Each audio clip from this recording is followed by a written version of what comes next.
Our speaker for today is a mother of three and happily married to a teacher, Sir Joselito Villanueva. Okay. So they have three kids. Hindi na yun mga kids, mga teenagers. Hindi halata ano. Okay. Ang dami kasi nitong nasa curriculum vitae. So, may I read some of the highlights? She is a graduate of Philippine Normal University. She was my classmate back 1995. Okay. She also earns units and specialization in music. Mahilig talaga siyang kumanta. Magaling siyang kumanta. She is a PNU Alumni Scholarship granted by Dr. Camila Gonzalez. And on May 2005 to June 2012, she graduated Master in Education at the De La Salle University, Manila Campus, Philippines, graduated with distinction. And on June 2016 to September 2019, she finished her Master of Arts in Education, major in Curriculum Development in Indiana Wesleyan University, USA, IPECA Integrated Christian School, Indonesia. Okay, at present, she is enrolled at Philippine Christian University, Philippines, Doctor of Philosophy and Development Administration, major in Education Governance. Her expertise in teaching includes, or she is now the English subject coordinator in the elementary department of IPECA Integrated Christian Schools. Some of her duties, some of her duties are visits from each grade level for formal and informal observations and give formal feedback to the teacher. Okay. Just like our supervisors, the principals, and the master teachers who gave us feedback after the observation. She also mentors all teachers who need support in subject area in English, creating lesson plan, preparing teaching materials, teaching lessons to the students, managing classroom, assessing students' understanding, and giving teaching demo. And she also leads and conducts subject meeting to receive feedback and ensure alignment of the lesson. These are some of her duties and responsibilities as coordinator in English. And Miss Vivian emphasizes that her purpose is to highlight each student's unique gifting, purpose, and plan for their life in all learning experiences they are exposed to. Biblical principles are embedded in everyday teaching and learning experiences. Acknowledging her responsibility as an educator to the two greatest commandments. Love the Lord your God with all your heart and with all your soul and with all your mind. This is the first greatest commandment. And the second, she believes that love your neighbor as yourself. So without much further ado, my colleagues, may I welcome Ms. Vivian R. Villanueva, our invited speaker for today. Good morning. Good morning. Good morning po, Ma'am Vivian. Good morning. Thank you for inviting me here. I want to introduce myself to you by telling you what I'm doing in a day in the life of me as your speaker. Okay, I'm sure you can relate, and I want you, remember our topic is hunting for the nitty-gritty. hunting for the nitty-gritty. Please try, if you have some pen and notebook with you, please write down some significant details in my life. So I woke up like this. Okay, so my day starts with a glass of coffee. Okay, glass of coffee, inom-inom muna, chill. After my morning prayer, coffee. Ito na, nagde-devotion na kami. Siyempre, naka-off dapat yung camera kasi hindi naman ako naka-uniform. Right after ng devotion, siyempre, maglilinis-linis muna ako. Ito, mayroon and that's ang tipo, lilinisin muna itong bahay. Tapos, titingnan ko, mayroong mga hugasan. May hugasan dito. Tapos, magluluto. Magpiprito ng daing, itlog, kanin. Tapos, kung meron isasalang sa washing machine, isasalang namin yan.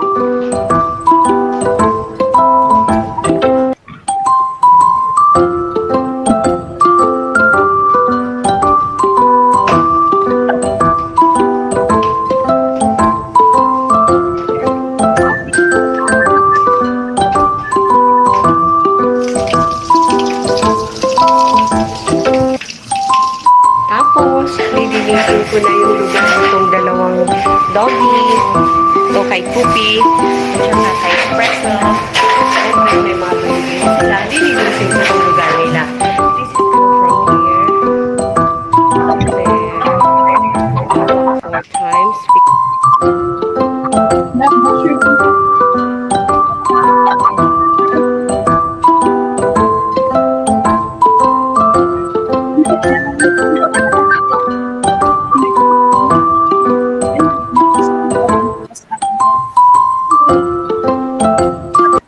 Okay, anyway, may I ask some of you to answer who is the main character? Describe her.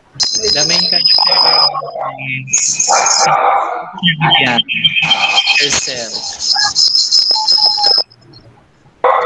That's right. Describe her. Hardworking mom. Hardworking mom. Oh, thank you po. Thank you. All right. Thank you, Sir Marlon. Next, Sir Mark. Sir Mark, is Sir Mark here? Yes, he is here. Where did the story take place? At your home, ma'am. That's right, at my home. And it was not mentioned which specific setting it is, but you can really see that it's at home. Thank you, Sir Mark. How does the main character start her day? She does her house chores and then coffee break in the morning. Do the task as a mother, cooking, cleaning the house, and then exercise for herself. That's all. Very complete. Wow.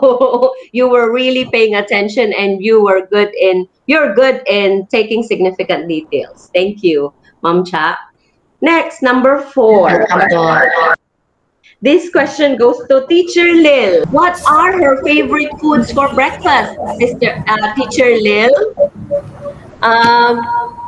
Her favorite foods are tuyo, itlog, and laing po. Laing? Oops, laing. Yes, that's my favorite food. That's right. Thank you. And that's one set of questions. Let's take a look at the next set of questions. Number 6. It was intentionally divided into 2. I want to call Teacher Ruby. Teacher Ruby, your question is number 6 question. Does the main character teach in a Christian school? Why do you think so? Cite an evidence from the video.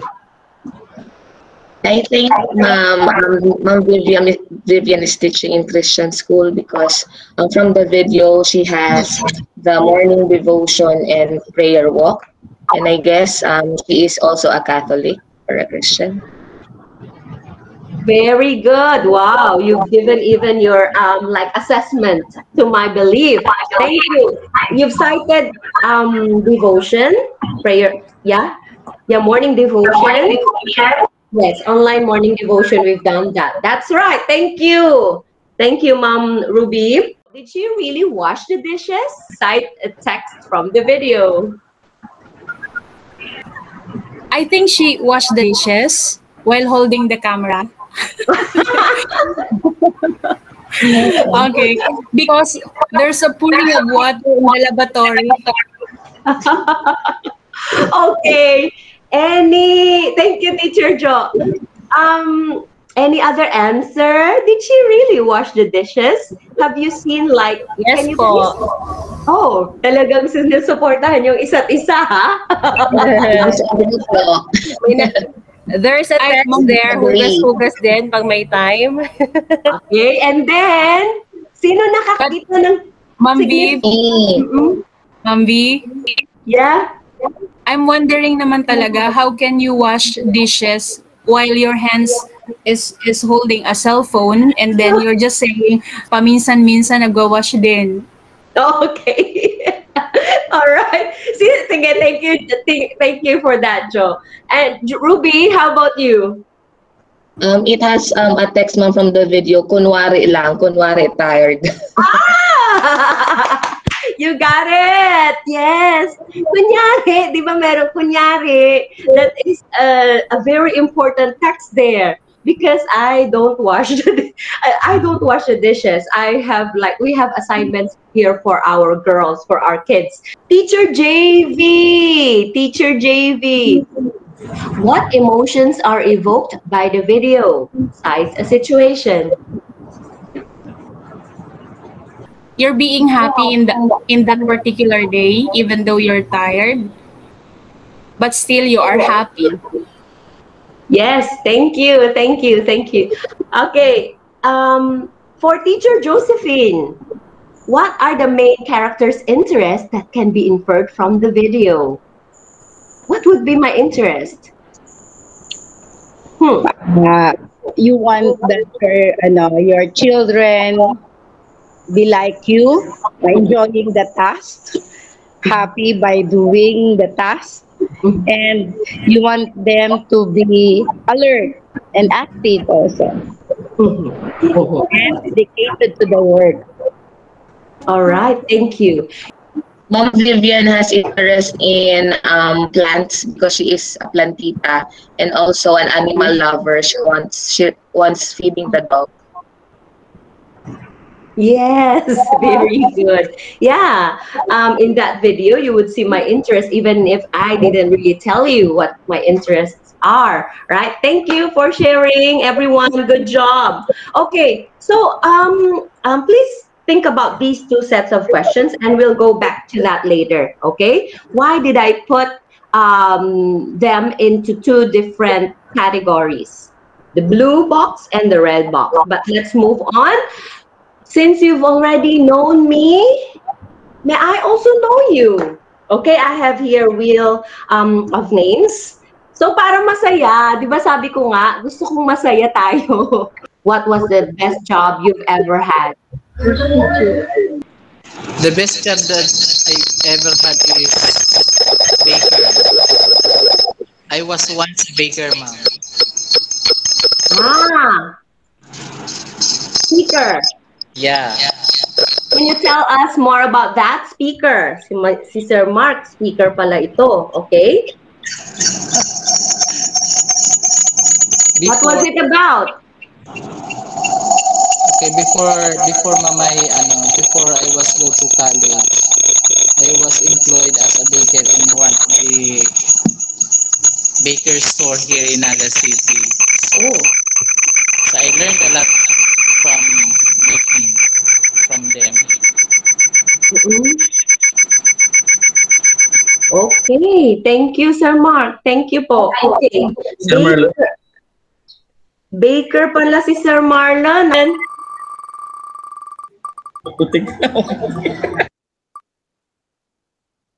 Okay, this one. The next question is, What's one thing you'd love to learn more about? What's one thing you'd love to learn more about? And the one who will answer that question is... si Sir Marlon ulit? Oh, no. Ah! Sir Mark. Si Sir Mark ulit. What's one thing you'd love to learn more about? About. I think, ma'am, in my profession, I want to learn more about teaching, ma'am, because I'm not a graduate of education, ma'am. I'm a nursing graduate. That's why I want to learn more about this teaching profession. Wow, I love that. Thank you for your honesty. I love that. I love that kind of spirit. Thanks, Sir Marlon. Next. Sir Mark. Oh, Sir Mark. Sorry. Okay, I'm taking down notes. This is part of our training here. Next question.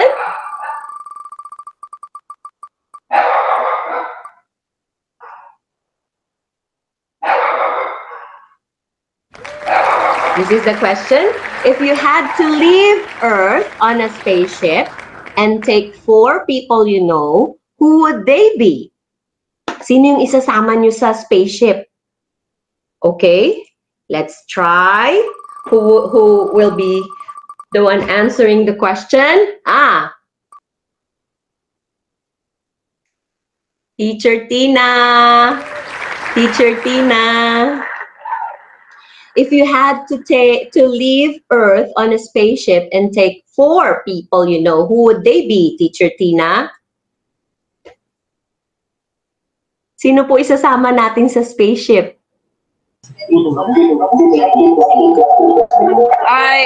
If I had to go to another place and ride in a spaceship, I would like to take with me my beloved ones. My mother, my daughter. Can I take my dogs? Sure. My 2 best friends. That's all. Okay.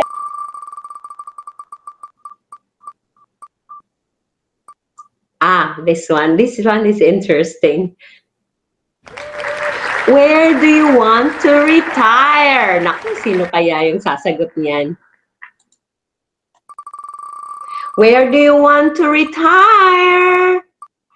Teacher Ruby? Yay! Teacher Ruby will answer that. Where do you want to retire, Teacher Ruby? Is it asking for a place, ma'am? Yes. Specific. Okay, I want to retire here in the Philippines, but I want to have a vacation in Australia. Ooh. Because my sister is there. All right, thank you. Specific place in the Philippines, Teacher Ruby? Here in my hometown, Naga City, as a teacher, retired teacher. Thank you, Teacher Ruby. All right, the next question is, lahat po kayo sasagot dito. Okay. This one, this is the question. On the first day of ruling a school, what would you do? Parang ano to, if you are the principal, I think who would be the best person to answer this? Let's say, nag-retire na si Ma'am Yvette and Teacher Lil will take the place. Teacher Lil? Hello po, good morning. Hello. On the first day of ruling as a principal, what would you do, Teacher Lil?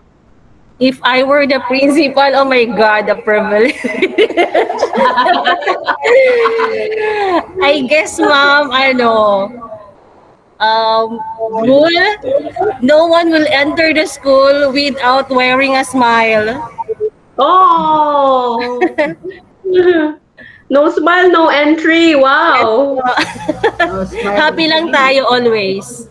Yes, yes. Thank you. That's really helpful for me to know you. Thank you, Ma'am Lil. All right. The next question is, what has been your worst class ever? Ooh, what has been your worst class ever? Let's see who will get this question. What has been your worst class ever? Oops! Si Teacher Josephine. You need to be you need to be honest. What has been your worst class ever?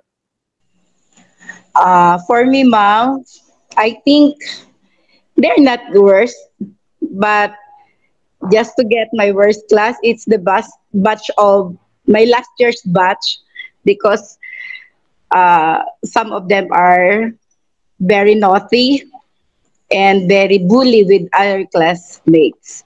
But I think they're not so worse.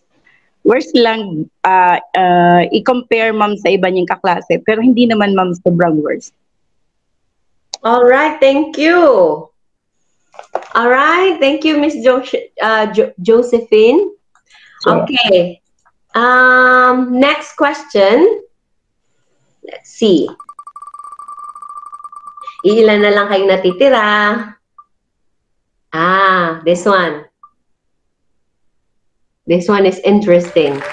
Where is the most beautiful place you have ever been?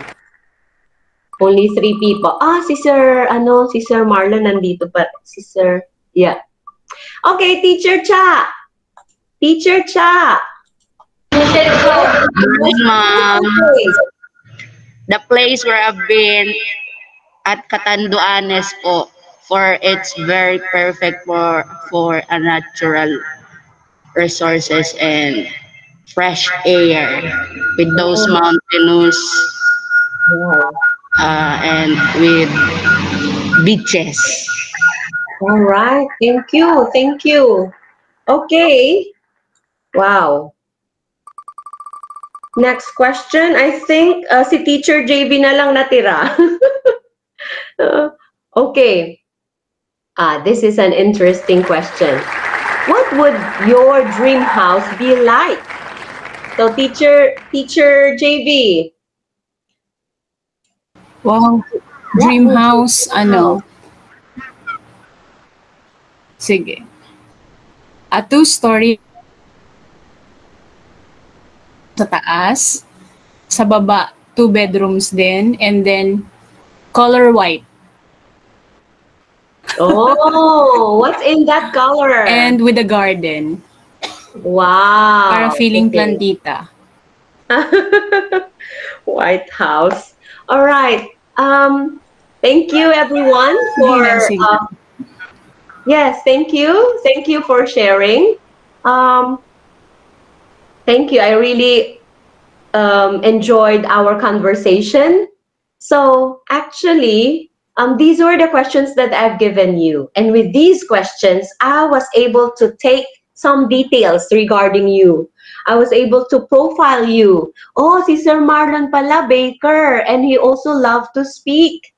Oh, si Sir Mark pala was a nurse. He was not a graduate of education. So he would be interested in some strategies in teaching. Oh, si Teacher Tina pala, she loves dog, and she's also a mother, and she is also a good friend. Si Teacher Cha pala, gusto niya yung fresh air, she loves nature.